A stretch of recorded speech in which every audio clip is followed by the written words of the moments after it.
오는 2028년까지 1조 원을 투자해 탄소섬유 생산 설비를 10배 이상 늘리기로 한 효성.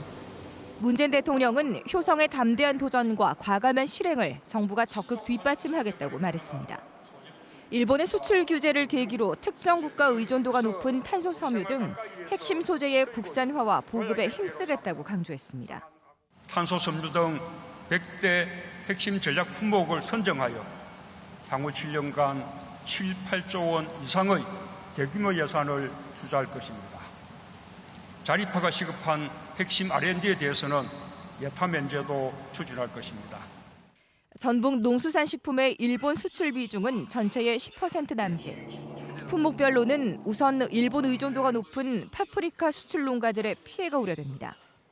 현지 소비도 줄고 있는 데다 일본 내 통관이 지연되거나 검역이 강화되면 수출 자체가 어려워질 수 있기 때문입니다. 지금은 샘플링 검사만 하는데 이게 이제 전수로 돌아갔을 때 거의 이제 검역 단계에서 10일, 20일 이렇게 소요가 되면은 다 폐기를 해야 되고.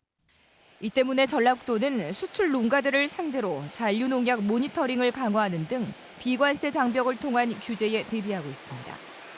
관광 분야는 전북을 찾는 해외 관광객이 상대적으로 적은 데다 일본 관광객의 비중은 중국이나 동남아시아보다 적어 영향이 미미할 것으로 보입니다.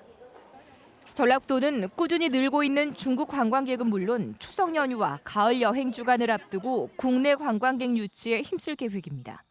일본의 그 화이트리스트 제외에 따라서 일본인 관광객들을 대체할 수 있도록 우리 국내뿐만 아니라 중국인 관광객 대상으로 마케팅을 강화할 그런 계획입니다. 일본의 경제 보복에 따른 양국 관계 악화가 지역 산업뿐만 아니라 다른 분야에도 악영향을 미치지 않도록 발빠른 대응이 필요합니다. 시청자 여러분 안녕하십니까. 생방송 시층 토론입니다. 일본의 경제 보복이 시작된 지 벌써 2달째를 맞이하고 있는데요. 사태가 나아지기는커녕 일본은 이달 말부터 일본의 수출 규제의 품목을 더욱 확대하겠다고 밝혔습니다. 문재인 대통령은 다시는 일본에 지지 않겠다 전면 대응을 선포했고 걱정의 마음으로 어젠 전북을 방문하기도 했습니다. 전라북도 역시 이 사태 심각성을 깨닫고 대응책을 마련하고 있죠. 오늘 생방송 심층 토론에서 일본 수출 규제 이후에 전북의 민심을 살펴보고요. 그리고 지역 경제의 여파는 어느 정도인지 앞으로 우리가 그 위기의 대응을 어떻게 해나갈 것인지 심층 토론해 보도록 하겠습니다. 시청자 여러분께서도 전화와 문자를 통해서 참여하실 수 있겠습니다. 여러분께서 주신 의견 실시간으로 전해드리겠습니다. 오늘 4분 모셨습니다. 먼저 전라북도 일자리 경제국의 나석권 국장님 어서 오세요. 네, 반갑습니다. 우수혁대학교 유통통상학부의 유대근 교수님 반갑습니다. 네, 반갑습니다. 한국문화경제연구원 상임대표이자 전주대 명예교수인 김정국 교수님 어서 오세요. 안녕하세요. 전북결의 하나 방용승 상임이사님 어서 오세요. 네, 반갑습니다. 2달이 다 돼가고 있습니다. 생방송 심층 토론을 수요일마다 진행하고 있는데요. 어느 시청자분께서 방송이 끝나고 제가 들고 있는 볼펜 왜 일본산 볼펜을 들고 있느냐라는 말씀까지 전해주셨습니다. 그만큼 국민의 70%가 불매운동에 동참하고 있고 하나하나 의식을 새로 새기고 있는 시대에 살고 있습니다. 먼저 방용승 대표님, 현장에서 시민들과 함께 불매운동 함께 하시고 의식 고취하시는데 함께 하시는데 그 분위기부터 좀 전해주시겠습니까?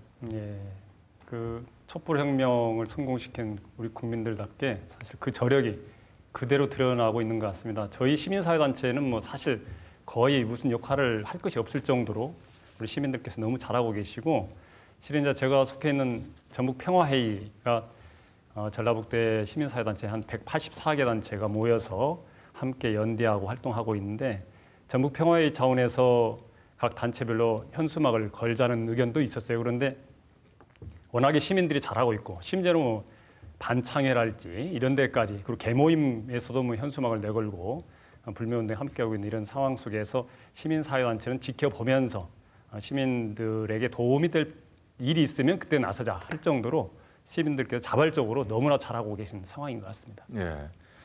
참 나라를 잃었을 때 국채보상운동, 물산 장려운동 그리고 IMF 때 금모으기 운동, 촛불의 힘, 우리 국민들의 저력이 살아있다는 것을 다시 한번 느끼는 시점인데 유대근 교수님, 그 저력이 하루아침에 만들어진 것이 아니라 그 역사 속에서 만들어진 것일 텐데 일본을 상대로 우리가 먼저 제기한 것이 아니라 일본의 아베 정부에서 경제 보복이라고 할 수 있는 그 조치 거기에 대해서 우리가 당당하게 대응하는 그 모습을 교수님은 어떻게 보십니까? 국가 대 국가와의 어떤 이런 경쟁이거든요. 예. 이제 지금은 이제 전쟁이라고 표시하는데 일본 자체가 예전부터 그냥 경제적 동물이라고 할 정도로 경제적인 면에 대해서는 아주 지독한 그런 국민성을 가지고 있어요. 예. 그래서 우리나라 그동안에 이제 뭐 정치적인 뭐 다른 관계가 어떻게 됐는지는 모르겠어요. 군사적 관계는 제가 그쪽 분야에 대해서는 잘 모르니까. 근데 예. 뭔가 마음에 안 드는 문제가 있었는데 그걸 치사하게 이 경제적 문제를 갖고 우리 국가 사이의 하부 구조를 이루고 있는 경제 문제가 흔들리게 되면 국가 전체가 흔들리거든요. 예. 그 경제 문제를 가지고 우리나라를 이렇게 어떻게 보면은 침략을 한 거예요. 그래서 여기에 대해서 이제 국민적인 이제 저항이라든지 이제 어떤 반성 같은 거 이런 것들이 우리 사회에서 지금 일어나게 있는데 이게 제 생각에도 그래요. 좀 진즉 이런 일이 좀 있어가지고 빨리 이런 좀 국가적으로 좀 어떻게 국민적으로 정신이 조금 제대로 돌아가는 그런 상태가 되었으면 참 좋았겠다는 생각도 들어요. 예. 저기 뭐 국민이 어떻게 좀 잘못해서 그런 것은 아니고요. 예. 원래 이제 강대국들의 저기가 미국에 보면은 1985년에 프라자 합의라는 걸 이루어서 일본이 자기들 경제 수준의 70%를 오니까 그걸 잡아 눌렀어요. 예. 그래가지고 이제 그때부터가 일본이 잃어버린 20년이 돼서 그리고 이제 조금 어려운 단계에서 또 후쿠시마 동일본 대지진이 일어나고 지금 30년 가까이 됐어요. 일본이 어려움에 빠진 것이. 네. 그런데 아베가 7년 전에 집권을 해가지고 일본 돈을 무제한으로 풀고 은행에다 돈을 맡기면 마이너스 금리를 해요. 예. 근데 이제 그 사이에 우리나라가 어떻게 됐냐면은 수출이 6천억 불에서 7천억 불, 거의 일본 수출액의 81.4%를 차지했어요. 예. 네. 국민 소득이 어떻게 되냐면 일본의 79%, 거의 80%에 육박했어요. 1인당 수출액을 보면 우리 한국이 일본에 어떻게 되냐 2배가 됐어요. 1인당 수출액으로 따지면. 일본은 1억 3천인데 우리는 5,200만 푼이 안 된단 말이에요. 이렇게 돼서 일본이 우리 한국을 손을 보려고 그러는데 이제 일본 학자가 그래요. 우리 한국 사람들은 일본이 잘해준 것에 대해서 고마움을 모른다.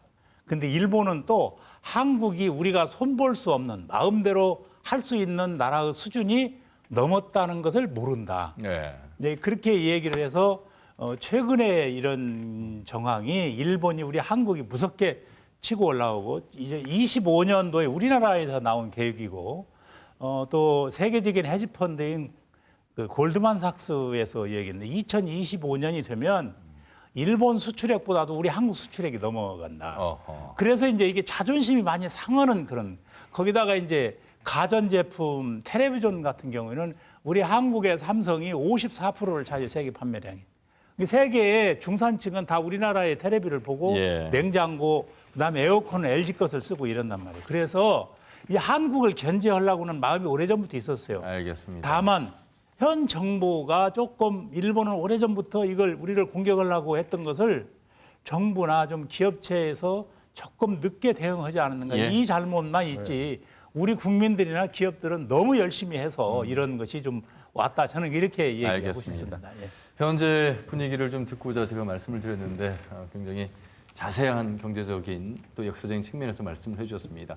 우선 말이죠. 우리 지역 경제 그렇지 않아도 군산의 경제가 무너지면서 상당히 타격이 컸었는데 또 일본의 이 수출 규제로 인해서 어느 정도의 여파가 있을 것인가. 먼저 전국 경제 상황을 좀 살펴보도록 하겠습니다. 나석호 국장님, 그래서 경제통상진흥원에서도 그런 조사를 좀 하고 대응책을 마련하고 있는데요. 그 좀 여파가 어느 정도 있었는지 좀 조사한 바를 말씀해 주시죠. 현재까지 일본 수출 규제 기업 피해 신고센터를 통해서 일본 수출과 관련해서 도내 기업에서 신고가 접수된 사례는 없습니다. 예.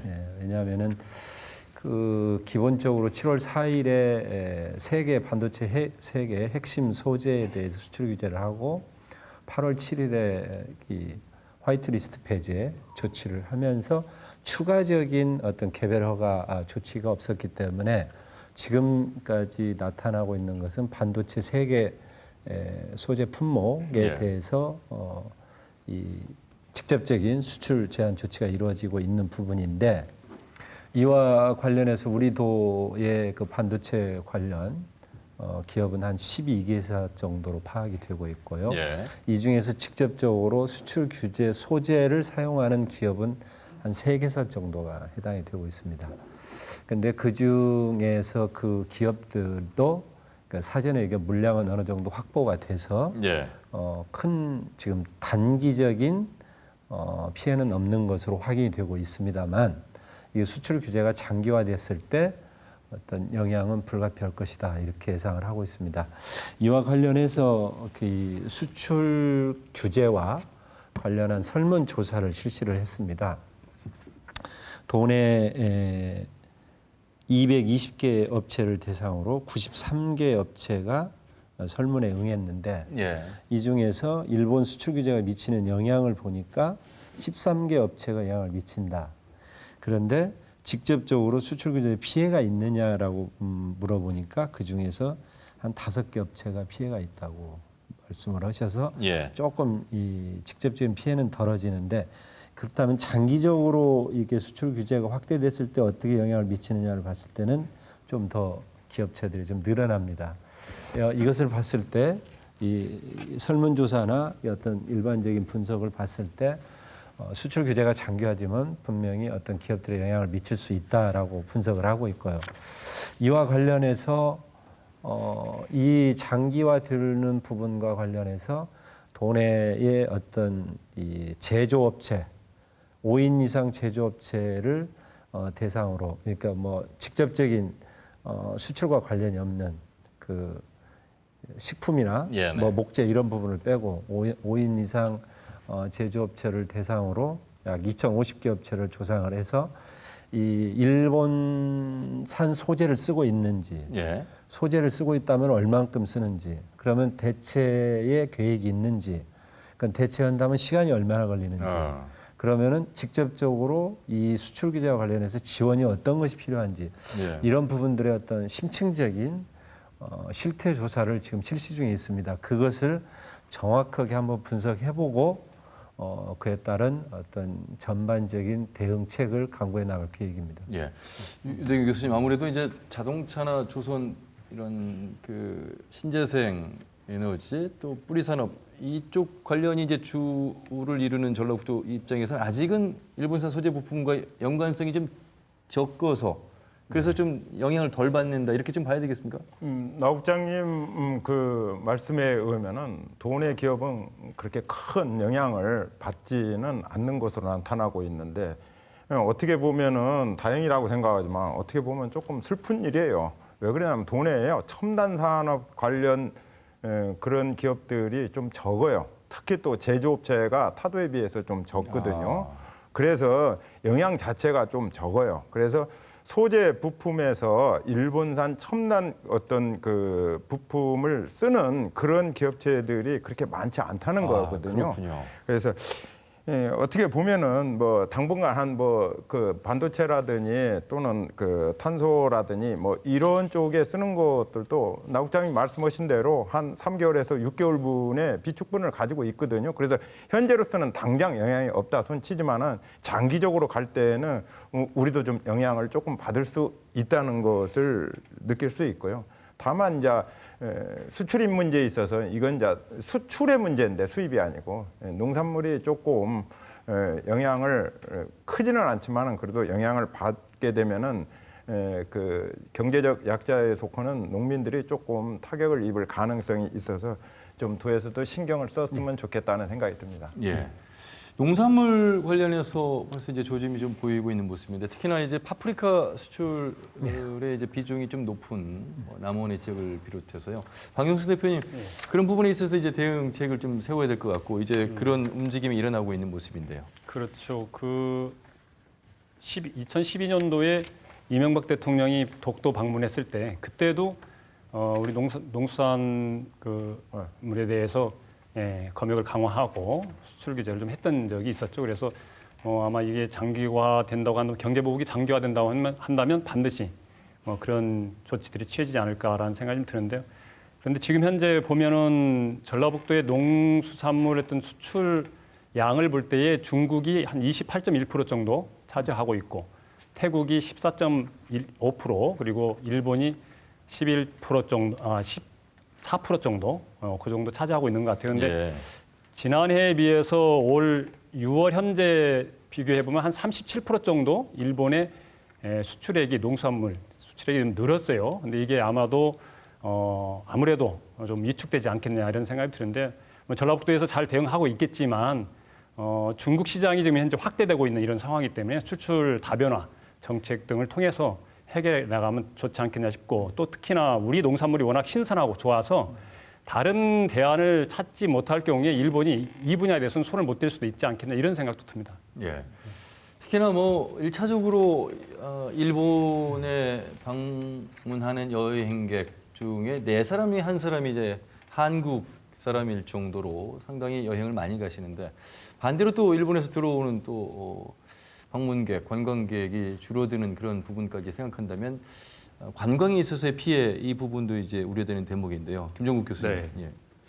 일본 방문객이 작년 2018년에 약 753만이 가 있어요. 이 정도 통계는 전체 국민 숫자의 14% 정도가 일본을 한번 간 거고 이제 우리나라를 방문한 것이 약 290만 정도. 훨씬 우리가 이런 여행 수지 적자국이 심각합니다. 그런데 우리 전라북도의 사람들도 약 20만에서 26만 정도가 일본을 가는 걸로. 그래서 우리는 일본에다가 그것 보고 이제 전문적인 용어는 아웃바운드라고 송출이라고 그럽니다만은 이 송출 업체가 좀 피해가 좀 있을 것 같고 지금까지는 뭐 예약 취소율이 한 25% 정도 됐습니다만은 그런데 이제 9월부터는 이미 여기다 연고를 둔 이스타 항공이랄지 부산 항공이랄지 진에어랄지 제주항공들이 뭐 오사카, 삿포로 이런 데를 다 줄였어요. 근데 우리 한국 분들이 지금 여행에 대한 대응을 가장 잘하고 있어요. 지금 현재 예를 들어서 아베의 그 원래 정안론의 고향이고 아베의 이 고향인 야마구치 이런 데가 그다음에 오키나와, 대마도 이런 데는 한국 손님이 없어요. 그래가지고 오히려 이번에 그 아베가 조상 묘를 그 성묘로 갔을 때, 참배하러 갔을 때 이 한국 사람이 너무 안 온다 이런 것을 건의를 해서 좀 정부 간의 이런 교역은 좀 이러더라도 민간 교류는 개선했으면 쓰겠다. 아베에게 직접적으로 건의를 할 수 있는 요인을 내고 그동안에 이제 우리가 아무런 느낌이 없이 일본을 이렇게 가고 일본 붐이 있었어요. 일본 여행 붐이 있었어요. 그것은 이제 한국 여행에 좀 잘못도 있다고 봐야 됩니다. 예를 들어서 여름철 같은 때에 제주도 여행을 하는 경비하고 그 일본 가는 경비하고 일본 가는 경비가 훨씬 저렴해요. 국내 여행에 대해서 이런 것을 국민들이 왜 이렇게 뭐 주체성이 없이 일본 여행만 많이 가냐, 해외 여행만 많이 가냐 이런 얘기를 하는 것은 이건 여행 업체들이 반성을 해야 돼요. 국내 음식값도 국내가 훨씬 비싸고 훨씬 더 이런 렌트카 비용이랄지 이런 것이 더 비싸단 말이에요. 이것을 개선하지 않으면 계속적으로 아웃바운드가 많을 것이다. 송출이 많을 것이다. 저는 그렇게 생각을 하는데 이번에 이제 우리 한국 사람들이 훌륭하고 우리 국민들이 대단하다 하는 것이 일본 아베가 침략 근성을 내니까 10대, 20대, 30대, 40대, 50대, 60대들이 전부 동조해가지고 일본 대마도 그다음에 오키나와 삿포로 교토 이런 데서는 한국인이 주로 우리 인구가 9월 달부터는 거의 안 오게 돼서 일본 기초 단체장들 그다음에 시민 단체 쪽에서 안 되겠거든요. 그러니까 지금 이렇게 항의하는 그런 것이 일본 아베의 지지율이 떨어지는 아주 좋은 그러한 불매 운동이 관광 거절 운동이 지금 성과를 보고 있다. 저는 그렇게 알겠습니다. 보고 있습니다. 우선 어제 문재인 대통령이 전북을 방문했습니다. 효성 탄소를 살펴보셨고 또 하림을 다녀가셨는데 역시 탄소에 주력하고 있는 전라북도로서는 큰 관심을 가질 수밖에 없고 특히 일본의 어떤 경제보복, 수출 규제 이후에 우리 스스로가 탄소 부품을 만들 수 있는 탄소산업진흥원이 국회 통과를 해야 되는 1차적인 숙제에 남겨져 있는 대목에서 좀 긍정적으로 바라봐야 될 텐데 나성훈 국장님 어떤 말씀을 하셨고요? 전라북도는 어떤 제안을 좀 하셨는지요? 예. 탄소 소재 산업은 어떤 그 전라북도의 주력 그 산업으로서의 지금까지 어떤 불모지를 개척한다는 어떤 그런 정신으로 전라북도에서 집중적으로 육성해온 사업인데 예. 이 어떤 일본의 수출 규제를 통해서 어떤 탄소 산업에 새로운 전기가 마련이 될 수 있다라고 보고 있고요.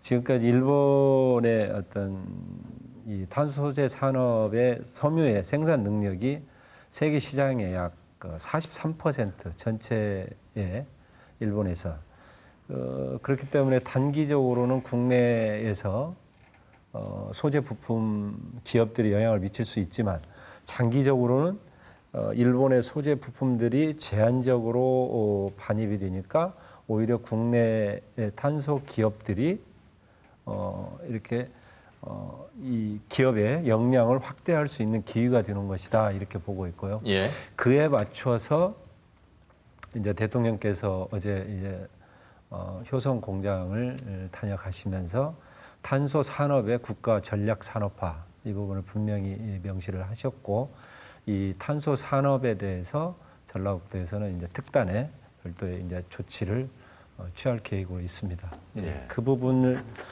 조금 더 구체적으로 말씀을 드리면은 예. 이 탄소산업진흥원과 관련해서는 이제 결국은 탄소산업진흥원은 이 탄소산업의 전반적인 컨트롤 타워가 필요하다.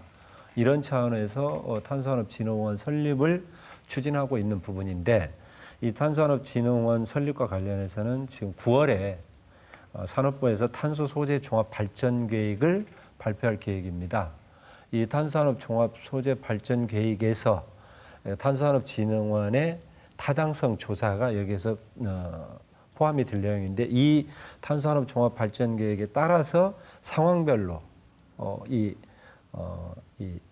A안, B안, C안 이런 상황별로 종합적으로 능동적으로 대응해 나갈 계획이고 그 궁극적으로는 탄소산업 발전을 위한 종합적인 어떤 컨트롤 타워가 중요한 것이지 예. 탄소산업진흥원이 꼭 설립돼야 된다 이런 것보다도 종합적인 알겠습니다. 어떤 클러스터를 탄소산업을 육성할 수 있는 기반이 마련이 돼야 된다는 것이 중요하고 예. 이 탄소산업과 관련해서 오늘 오전에 이제 어제 대통령께서 다녀가시고 나서 오전에 지사님께서 어떤 발전 전략을 말씀하셨어요. 근데 그 중에서 가장 첫 번째가 국내 탄소 섬유 공급 시장을 80%까지 늘리겠다. 예. 그리고 소재 기술을 선진국 수준으로 해서 74% 탄소 섬유의 기술을 74%에서 95%. 예. 그다음에 소재를 77%에서 92%로 이렇게 늘리겠다는 알겠습니다. 계획을 발표를 하셨습니다. 이상 예. 탄소를 조금 말씀드리면 아니 저기 그럴까요? 교수님 오늘 뭐 탄소가 주제는 아닌데 어쨌든 일본 경제 보복 이후에 그래도 우리가 우리만의 국산화를 주도할 수 있는 탄소의 주력 산업 속에서 긍정적인 메시지가 있어서 말씀을 여쭤봤던 거고요. 다시 오늘의 주제로 좀 돌아왔어요. 자, 그러면 우리 전라북도 도민들의 민심은 어느 정도의 이 경제 보복, 수출 규제 이후에 활발하게 활동이 일어나고 있는지 제가 현장 취재를 다니면서 느낀 점 중에 몇 가지가 있었는데요. 전국의 약사회 중에 전라북도의 약사회가 가장 먼저 의약품에 있어서 환자들에게 소비자들에게 불매 운동을 먼저 설명을 했고요. 또 전국에 있는 슈퍼마켓 협동조합 중에서 전주에 있는 모 슈퍼마켓 협동조합이 가장 먼저 일본산 불매 운동을 시작한 그 시작의 출발점이 바로 이 전주 전북이라는 점을 말씀드리면서 아울러서 미쓰비시 기업을 비롯해서 299개의 전범 기업들을 알리는 일까지도 우리 전라북도 도민들이 함께 자발적으로 일어나고 있습니다.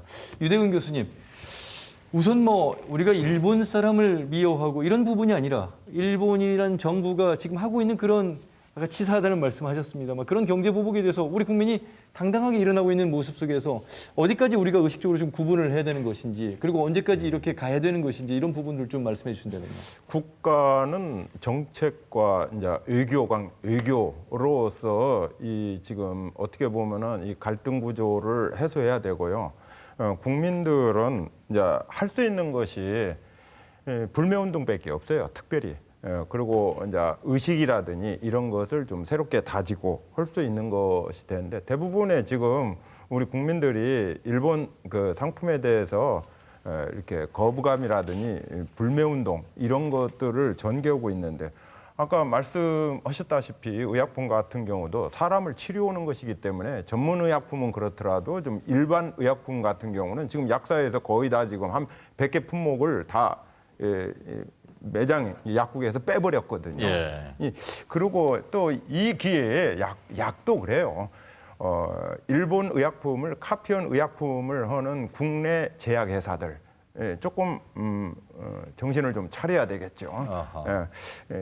그리고 각종 그 식음료라든지 이런 것들이 일본 상품들이 우리나라에 침투해 있는 식음료 업체들이 좀 있고요. 그런 것들에 대해서 좀 국민들이 좀 잘 알아야 될 필요가 좀 있고, 뭐 우리가 아베는 해대 이게 물론 아베는 해대 자파니스 일본 사람이라더니 뭐 이거에 대해서는 노를 붙이기가 좀 그래요. 그래서 정권 자체 일본의 아베 정권이 지금 하고 있는 행위 자체가 이게 아주 못되어 먹었거든요. 한마디로. 그거에 대해서 우리 국민적으로 나타낼 수 있는 것이 이 불매운동밖에 없어요. 우리 국민들은요. 그래서 국가에서 외교전을 하고 정책으로 하고 지원을 하고 그건 국가에서 해야 될 사항이기 때문에 국민들은 잘하고 있다고 봐요.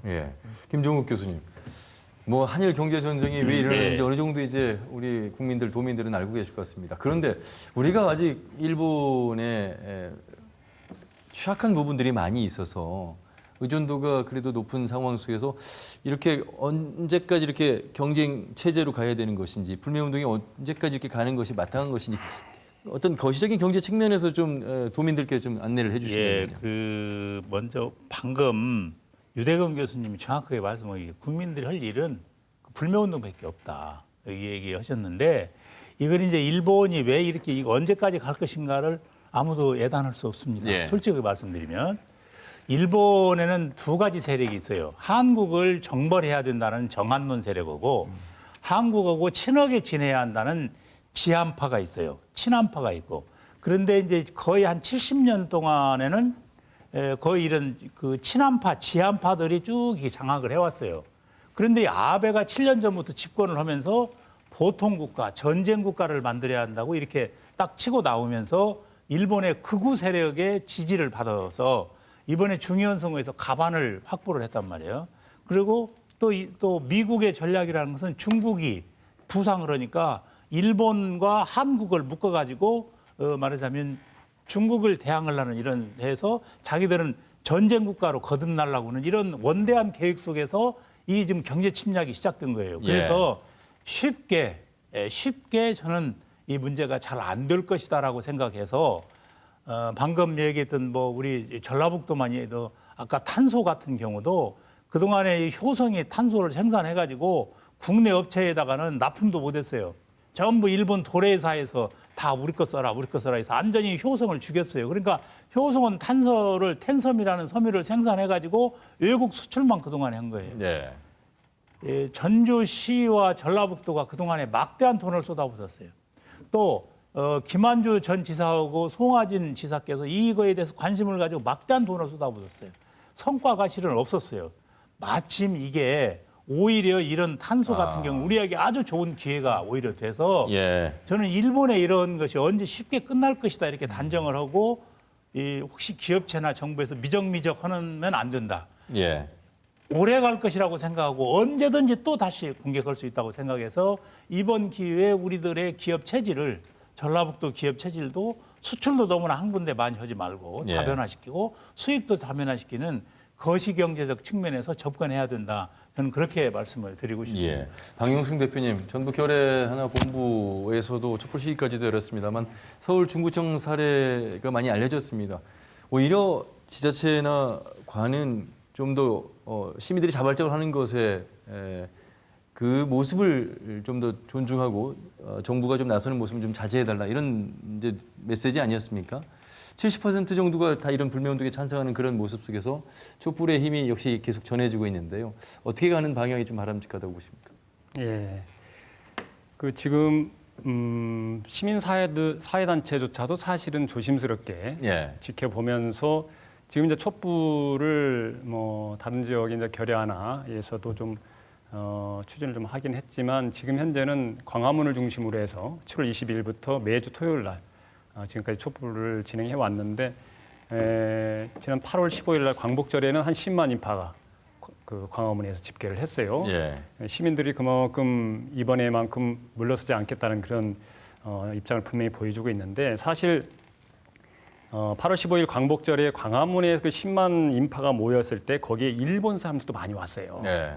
예, 그런 부분들을 우리가 정확하게 직시할 필요가 있는데 그 자리에서 그 일본의 양대 그 노련이라고 할 수 있는 우리로 하면 한국노총 민주노총 같은 네. 노동단체인데 젠노련이라고 하는 뭐 우리 표로 하면 전노련 그 위원장이 직접 거기 참석해서 민주노총과 함께 연대해서 아베 규탄 투쟁을 함께 전개해 나가겠다. 그리고 화이트리스트가 발효되는 27일에는 아베 총리 관저 앞에서 수천 명 시민과 함께 아베 규탄 투쟁을 전개하겠다 이런 입장들을 밝히고 그랬거든요. 그리고 예. 또 전노협이라고 하는 또 다른 그 노동단체에서도 한국의 노동자와 연대해서 반아베 투쟁을 함께 하겠다 이런 입장을 밝혔고 또 지난 그 1일에 그 일본에서 평화의 소녀상 전시가 있었는데 그가 표현의 자유 그 이후라고 하는 기획전이었는데 거기 3일 만에 평화의 소녀상 전시가 중단이 됐어요. 그런데 지금까지도 일본인들이 그 평화의 소녀상 전시를 다시 하라고 요구하는 시위를 하고 있다고 그래요. 그런 측면을 볼 때에 우리가 반대하는 것은 바로 아베 정부를 반대하는 것이어야 된다. 예. 아베 규탄 행동이어야 되고 그리고 일본 국민 전체를 상대로 하는 그런 투쟁은 아니다. 어쩌면 아베 그 정부의 입장에서는 일본 국민 대 한국 국민의 싸움으로 가는 것이 자신들의 그 정책 기반을 넓히는 것이라고 이렇게 생각할 수 있을 것 같아요. 그래서 그런 부분들을 정확하게 직시하고 우리가 대응해 나가야 된다고 생각하는데 우리 시민 의식들은 오히려 성숙해서 그런 측면들을 정확하게 바라보고 잘 해나가고 계시고 특히나 일본 관광객들이 우리나라를 방문했을 때에 그 이전보다 더 훨씬 친절하게 그렇게 잘 대해준다는 얘기를 많이 들었어요. 근데 예. 아직 이제 그 관청이라 이런 데서 조금 실수하는 측면들이 있는데 시민들의 성숙한 시민의식에 따라갈 수 있도록 서로 노력해야 되지 않겠냐 이런 생각을 가져봅니다. 예. 지금 뭐 도내 각 정당도 함께 하고 있고요. 또 도의회, 시군의회, 전북교육청까지 앞장서서 일본의 경제 보복의 전면적인 검토를 하고 있는 상황 속에서 전라북도가 이 긴급 대책단을 꾸리지 않았습니까? 예, 예. 네, 그렇습니다. 어떻게 이제 활동을 예. 하는 것인지. 지난 7월 19일에 정무부 이사를 단장으로 해서 수출 규제 비상대책반을 구성을 했습니다.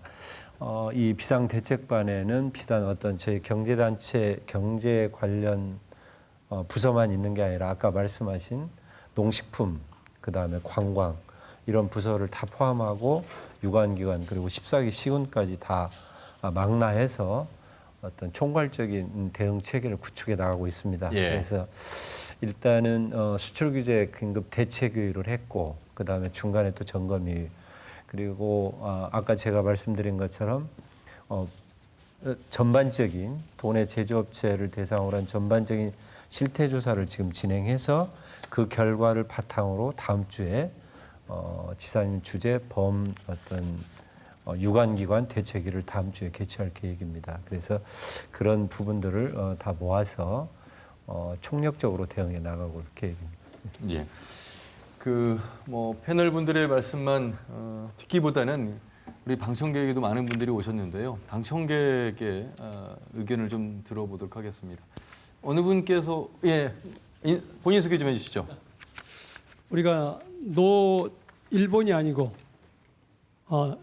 그 일본이 아니고 노아베 예. 그러듯이 우리가 이번 기회에 우리의 위기를 기회로 삼아 가지고 기술을 발전시켰으면 되겠습니다. 예. 선생님은 실례지만 어떤 일을 하십니까? 혹시 예. 교사로 있었습니다. 예. 교사요. 예. 그럼 우리 학생들에게 평상시에도 교단에서 일본 관련된 역사에 바로된 의식들을 좀 많이 고취시켜 주셨을 텐데 예. 교사로서 우리 많은 시청자분들이 지금 듣고 계실 것 같은데 보고 계실 것 같은데 한 말씀 해주신다면요. 그 교사가 할 수 있는 일은 역사 의식을 분명히 가지고 학생들에게 우리의 역사를 바르게 가르치는 그것이라고 저는 봅니다. 예. 다른 분 의견도 좀 들어보도록 하겠습니다. 예, 본인 소개 좀 해주시죠. 네, 안녕하세요. 저는 현재 중국 상하이에서 공부하고 있는 21살 안중근입니다. 저도 현재 불매 운동에 적극적으로 참여하기 위해 노력을 많이 하고 있고 그 크고 작은 불편함들을 이겨내면서 불매 운동을 유지하고 계시는 그 대한민국의 국민들을 보면서 정말 대단하다고 느낍니다. 네, 다만 아주 극소수의 일부가 그 뭐 예를 들어서 일본 국기를 훼손한다든지 일본 사람을 그냥 맹비난한다든지 아니면 기존 구매자에 대한 공격 혹은 불매 운동을 적극적으로 하지 않는 사람들에 대한 좀 맹목적인 비난과 질타 이런 좀 선진 시민으로서 하지 않아야 될 부분은 좀 지양하면서 차가운 마음을 가지고 똑똑하게 이어나가야 된다고 생각합니다. 예. 우리 학생은 성함도 안중근 의사의 성함을 갖고 있어서 그 안중근 의사의 하얼빈에서 또 히로부미의 사례의 그 현장감을 좀 느낄 수 있는 그런 말씀을 좀 해주셨는데 중국에서 공부를 하고 계시는데 중국의 분위기는 어떻습니까? 우리 젊은 학생들 사이에서. 네, 저도 지금 방학이라 한국에 나와 있었는데 중국 쪽 의견도 궁금해서 중국의 그 관련 기사나 칼럼을 몇 개 읽어봤는데요. 예. 경제적으로 봤을 때 중국은 사실 기회로 많이 생각을 하고 있는 것 같아요. 그 중국의 반도체 산업이 이 사태를 통해서 발전할 수 있을까? 기사의 핵심적인 내용을 좀 인용해 보자면 단기적으로 봤을 때는 한국과 중국과 일본이 그 반도체 산업 체인이 강력하게 연결이 돼 있어서 한국에서 반도체 생산에 차질이 생기면 중국 제조업체도 좀 타격을 받을 수 있지만 길게 봤을 때 그 한국이 지금 한국 기업들이 세계 반도체 시장을 좀 준독점 수준으로 점유를 하고 있어서 그 세계 반도체 시장에서 중국의 반도체 기업들이 좀 더 발전할 수 있는 그 기회라고 생각을 하고 있더라고요. 예. 그래서 이런 내용들을 읽어 보니까 양국이 한국과 일본이 좀 지금과 같은 관계를 좀 빨리 해결을 해서 양국이 윈윈할 수 있는 그 자유무역의 가치를 실현할 수 있었으면 좋겠습니다. 예. 지난번에 그거네. 그 8.15 때 예. 광복절에 그 광화문에 왔던 젠노렌 예. 거기 그 오다가와 의장이 이런 얘기를 했어요. 일본 언론 중에서는 우리 국민들의 불매 운동을 반일 행동이라고 이렇게 보도하는 데도 있지만 우리 젠노렌에서는 반아베 행동이라고 보고 있다. 예. 그렇게 생각하고 있는 일본 국민들이 많다. 이런 얘기를 했어요. 학생이 제가 하고 싶은 얘기를 다 해줬는데 우리 국민들은 이미 뭐 그런 그 성숙된 시민의식을 가지고 대처하고 있다고 봅니다. 그 우리나라 국민이 성숙됐다는 것이 딱 하나 증거가 지난번에 서울특별시 중구에서 그 노재팬이라고 이걸 걸으니까 그 시민들이 그거 내려라. 왜 정부가 나서냐. 그걸 내렸어요. 그리고 우리는 뭐 우리 일본 사람 여기 오면 다 장사도 하고 친절하게 하고 그러는데 노아베지 왜 우리가 노재팬이냐. 예. 이 국민들이 그래서 뭐 전라북도나 이 정당 사회단체에서 좀 이렇게 그런 측면으로 드러나지 않았으면 좋겠어요. 나서지 않았으면 좋겠어요. 국민이 잘해요 보니까. 그 대한민국 국민들이 뭐 잘못하면 대통령도 감옥에 보낼 만큼 저력이 있는 국민이기 때문에 이거 좀 국민들한테 이건 좀 맡겨주시고 좀 이 전략적으로 좀 잘 해주셨으면 이렇게 자꾸 이렇게 관에서 나서고 정치인들이 나서고 이런 걸 좀 안 했으면 한다. 저는 그렇게 생각을 합니다. 예. 그 덧붙여 가지고 예. 그 어제 중국에 우리 유학 온 학생이 중국에서 이제 방학을 끝내고 돌아왔어요. 그래서 제가 한번 물었어요. 너들 한국에 일본하고 이런 갈등이 있는 거 아냐? 그랬더니 이미 저 인터넷을 통해 가지고 중국에서도 다 보도돼 가지고 다 알고 있다는 거예요. 이 어떤 그래서 그리고 그러면 너희들 홍콩 문제도 그 보도냐? 그랬더니 우리는 보도 안 하는 줄로 알고 있었는데 이미 다 알고 있대요. 거기서도 보도, CCTV에서도 다 그 데모 오는 거 다 보도하고 그런다는 거예요. 우리가 이게 지금 이 세계가 이제 글로벌화 되어져 있어요. 그래서 특히 이 반도체라든지 산업, 경제적인 이런 파트는요, 글로벌 서플라이 체인이라고 해가지고 전부 엮여져 있습니다. 나라마다 비교 우위에 있는 것들을 생산하고 다 이게 연결되어 있는데 그렇기 때문에 중국도 이번 기회를 해가지고 이런 구조가 돼 있기 때문에 자, 한국이 만약에 어떤 조치를 취한다, 일본이 어떤 조치를 취한다고 할 때 중국이 어떤 영향을 받는다는 것을 우리 이번 기회를 통해서 알게 된 거예요. 그래서 자국의 경쟁력을 좀 키워야 되겠다. 중국도 그렇게 생각하고 있는 거예요. 우리도 이번 기회에 아까 우리 방청 학생이 얘기하듯이 우리의 경쟁력을 키우는 것을 좀 확실히 해야 될 필요가 있다고 생각합니다. 예. 말씀하신 교수님 말씀하신 부분, 그러니까 어떤 그 분위기에 어떤 편승하는 어떤 일방적인 그런 거 말고 면밀하고 냉정한 어떤 분석, 그리고 이번 기회를 통한 어떤 도내 기업의 경쟁력 강화의 계기, 어떤 기업들의 어떤 기술 독립의 한 계기, 이런 부분이 될 수 있도록 하는 부분에 중점을 두고 그 부분에 초점을 맞춰서 진행하고 있습니다. 예. 더욱 그런 부분에 더 집중해서 그런 부분을 더 살펴보도록 하겠습니다. 예. 또 다른 측면에서 한번 또 살펴볼 필요가 있을 것 같은데요. 일본의 지금 극우 성향의 아베 정부가 세력을 얻게 된 데에는 사실 남북이 갈라져 가지고 대결 구도로 왔던 것, 그것이 굉장히 큰 힘이 되었는데요. 사실 지금 이제 우리가 그 양심 있는 일본의 시민들과는 연대해야 된다는 문제의식을 갖고 있듯이 이 문제를 제대로 해결하기 위해서는 장기적으로 경제적인 대책들도 잘 세우는 것도 중요하지만 결국에는 일본의 그 아베와 같은 그런 극우 정치 세력의 힘을 약화시키려면 한반도의 평화 체제가 빨리 구축돼야 되고, 그리고 한일 간에 형성되었던 어떤 그 한일 분업 구조, 경제 분업 구조보다는 민족 공조 경제, 한반도 평화 경제, 이것을 우리가 장기적으로 열어 나감으로써 실질적으로 이 문제를 역설적으로 해결할 수 있는 방향을 잡는 것이 지금 현재 우리가 장기적으로 가장 현명하게 대처해 나가는 방향이 되지 않겠나, 이런 생각도 해봅니다. 예. 그것과 더불어 가지고 지금 우리나라의 그 대기업과 중소기업의 그 관계 문제도 이번 기회에 확실히 좀 국가 정책적으로 해야 될 필요가 있다고 여겨집니다. 왜냐하면 우리나라 경제 자체가 대기업 중심으로 되어져 있어요. 그래서 중소기업에 대해서 중소기업이 너무나도 힘들었어요, 지금.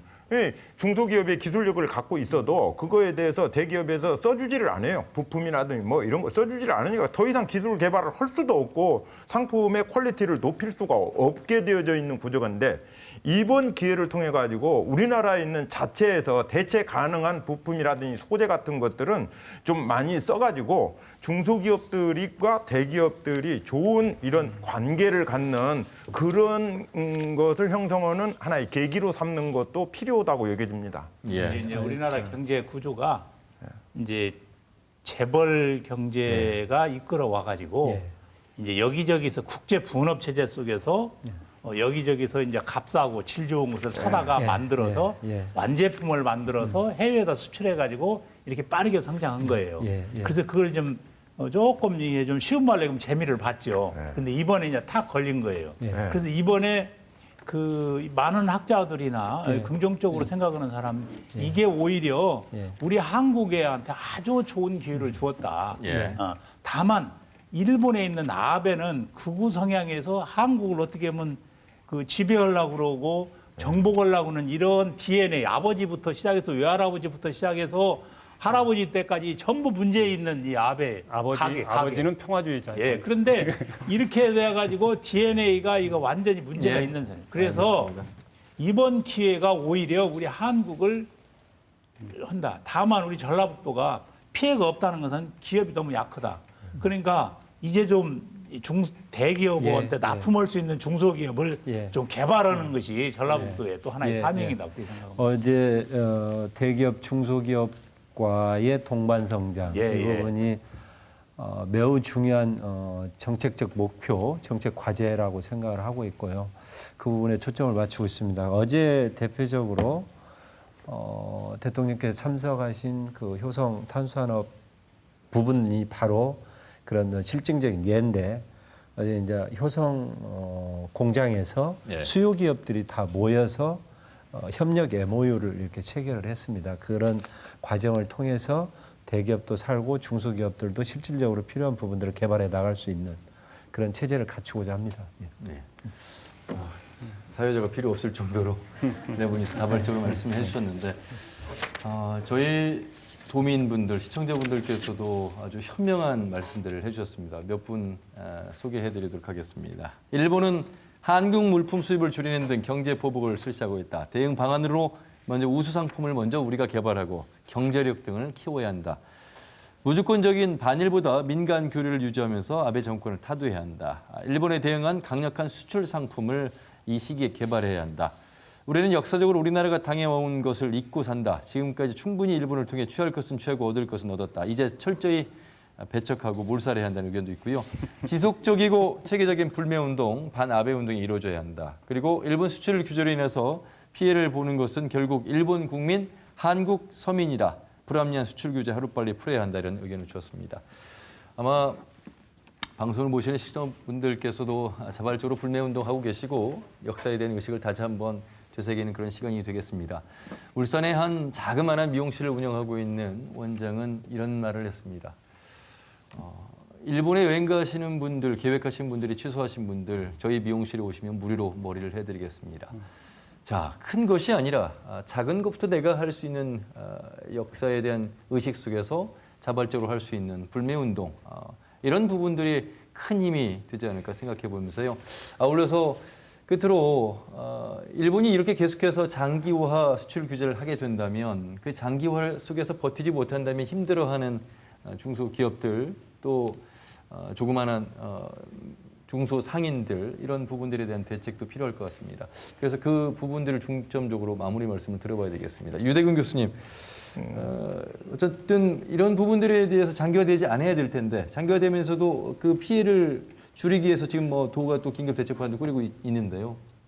이게 제조기업의 경우에는 이제 소재나 이제 부품을 일본 것을 이렇게 사용하고 있던 데는 이제 대체할 수 있는 우리나라의 부품이 있고 소재가 있다면은 우리나라 걸로 해야 돼 이제 바꿔 나가야 될 거예요. 근데 대체제가 없는 경우들이 있어요. 꼭 써야 되는 경우에는 그런 데까지는 우리가 이제 일본 상품을 꼭 쓰지 않아야 된다. 대체제가 없는데요, 뭐. 예. 그리고 우리 국민들 중에도 되게 보면은 일본 기업에 대해서만 좀 관심을 갖고 있는데 차제에 이 중국 기업이 우리나라에 진출해져 있는 것도 상당히 있습니다. 그렇죠. 미국 기업도 상당히 있습니다. 그래서 너무 국수주의에 빠지는 것은 좀 그렇지만은 우리 기업을 조금 살린다는 측면에서 보면은 어떤 기업이 일본 기업이고 어떤 기업이 중국 기업이고 미국 기업인지 자체는 국민들이 알고는 있어야 되지 않겠는가 하는 생각을 갖게 됩니다. 그래서 인터넷에 좀 떠 있기는 합니다만은 좀 이번 기회에 이런 기업이 그런 나라의 기업이었어. 뭐 이것을 좀 알게 되는 계기가 되었으면 좋겠고요. 그리고 우리 이번 기회에서 뭐 아직도 이제 이상하게 이 불매 운동을 꼬여서 얘기하시는 분이 좀 있는데 글쎄요. 난 그분 아까 뭐 우리 뭐 교수님도 뭐 DNA 얘기하고 그러는데 막 그 사람 좀 DNA가 좀 이상한 것이 아닌가. 지금 이 상황에서도 이 불매운동에 대해서 자꾸 이상하게 꼬여가지고 이상한 얘기를 하는 사람이 있다.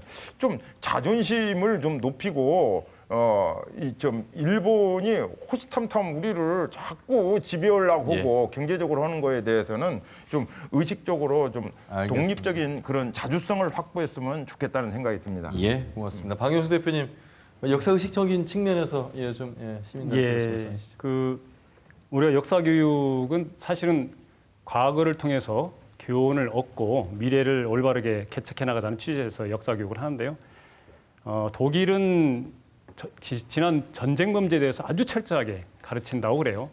그런 독일은 지금 이제 유럽의 중심 국가로 우뚝 섰잖아요. 일본은 과거 전쟁 범죄에 대해서 가르치지 않고 있습니다. 어떤 일이 있었냐 하면 한일 학생들 간의 교류가 있었는데 그 자리에서 우리 아이들이 그 일본 학생들이 이제 일본이 그동안 저질렀던 그 지난 식민지 지배하면서 저질렀던 그런 만행들에 대해서 전쟁 범죄에 대해서 쭉 얘기를 하니까 몰랐다고 그러면서 눈물을 흘리면서 내가 어른들 대신에 사죄를 하겠다고 그런 학생들이 있었다는 얘기를 들었어요. 사실 그런 그 일본에 했던 지난 전쟁 범죄에서 배우지 않은 그 학생들이 자라서 공무원이 되고 언론인이 되고 정치인이 되고 지금 일본이 그러고 있습니다. 그러다 보니까 점점점 사실 일본이 아시아에서도 세계 안에서 설당이 없어지는 그런 측면이 있거든요. 그래서 우리들 같은 경우부터도 사실은 식민자재 얼마만큼 제대로 청산하고 있는가, 식민교육을 제대로 청산하고 있는가 돌아봐야 될 때라고 생각하고요. 철저하게 지난 아픈 불행했던 과거 역사를 올바르게 배우고 그리고 앞으로는 그런 불행한 역사가 재현되지 않도록 철저하게 좀 준비할 수 있도록 해나가는 과정들이 무엇보다도 이번 시기에 더 철저하게 진행돼야 되지 않겠나 이런 생각을 해봅니다. 나서국 국장님. 일본 수출 규제가 단기간에 끝나지 않고 장기화됐을 거에 대비한 어떤 긴 호흡으로 대비를 하는 것이 무엇보다 중요하다고 생각을 하고 있습니다. 그에 맞춰서 일단 기업들의 피해 최소화가 될 수 있도록 하는 부분에 집중을 하고 보다 근본적으로는 이번 기회를 통해서 어떤 기업들의 경쟁력 강화의 계기 나아가서 어떤 새로운 기술에 집중적으로 이렇게 투자하는 기술 개발에 집중할 계획이고요. 무엇보다도 중앙부처나 기업의 동향을 면밀히 모니터링해서 이 상황이 슬기롭게 지나갈 수 있도록 최선의 노력을 다할 계획입니다. 김정국 교수님. 저는 이번에 그 무역 전쟁은 좀 해괴한 무역 전쟁이거든요. 원래 미국하고 중국하고 무역 전쟁은 당연한 거예요. 그걸 왜냐하면 1년에 5천억 불을 무역 수입 적자예요.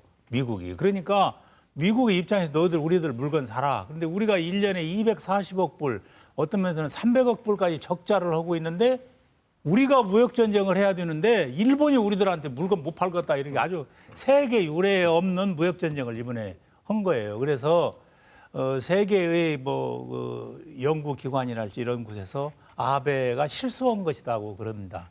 그러나 아베가 실수하게 만들려면 우리 국민 하나하나가 방금 우리가 할 수 있는 운동은 불매운동뿐이 없습니다. 안 먹고 우리가 안 쓰고 일본에 안 가고 당분간 우리는 그렇게 해서 일본에 있는 기업들이 이제 들고 일어나야 됩니다. 아베 나가라. 이럴 때까지 우리는 계속 해야 한다고 생각합니다. 노 아베 그리고 노 일본은 좀 안 오고 노 아베만 하면서 아베의 세력들을 몰아내는 그런데 우리가 일조하면 승리할 수 있다고 생각합니다. 자, 여러분 시대적으로 보편주의적 질서라는 것이 있죠. 어떻게 흘러가는 것이 바람직한 것인지 왜 일본 정부, 아베 정부는 그렇게 흘러가는 것일까요? 그래서 어떤 학자는 역사는 현대사이다 이런 말씀을 하셨습니다. 다시 반복되지 말아야 될 것들이 반복되고 있는 그 현대사라는 의미가 지금 또다시 재현되고 있는 것 같아서 결국 그 이겨내는 힘은 우리 도민들, 또 시민들, 국민들이 자발적으로 지금 하고 있는 그 불매운동 그 시작의 첫걸음이 아닐까라는 말씀드리면서 어쨌든 지역의 경제에 큰 영향 미치지 않으면서 이 한일 관계가 제대로 좀 풀려나길 바라는 마음으로 오늘 토론 여기서 마무리하도록 하겠습니다. 네 분 말씀 잘 들었습니다. 고맙습니다. 네, 오늘도 늦은 밤까지 시청해 주신 여러분 고맙습니다.